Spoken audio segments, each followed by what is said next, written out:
featuring the cherry blossom branch. I'm so excited to show you how to make this particular branch, and we'll be showing you how to make the individual blossom and how you can combine each of the cherry blossom stems together to create little interesting stories among the branch so you can create one large piece together. So follow me along and get your supplies together because I'm going to show you how to make this. There's a couple pieces that you need to understand. There's little tiny pleats in this paper. So to cup it, you're going to go ahead and take your two thumbs and push inward. And you're going to have that cupping motion. The deeper you have it, you want to use your index finger as the base to actually keep it in place so you're not ripping through the paper. And you can see from just this flat piece of paper, you're able to get quite a bit of cup in here, which is really wonderful. So let's do it on here because now the paper is a lot smaller. Again, same idea. You want to brace and just kind of push inward and out. And now you have a piece. And you want intentionally to keep it kind of in a V shape, just like that. And we'll go ahead and do the same. Just make sure when you're doing this that there's two colors, so keep all the colors the same way. And we have 5 petals for a cherry blossom.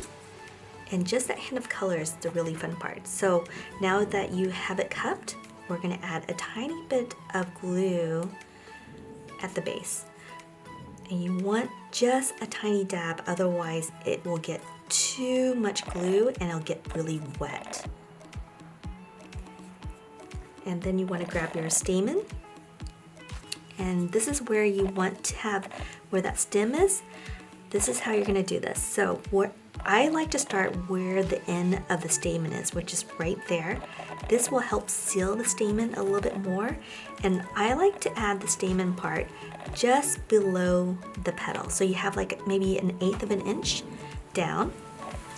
The next one, I'm just going to overlap it just a little bit, and you want to do this and just leaving just a little bit. So you're laying it down so it's overlapping but not quite. So there's a couple buds that I want to keep it intact, but to open it up, you want it still kind of wet. So where you first started, you're going to open that up. You're going to grab the next petal and you're just going to move it over a little bit.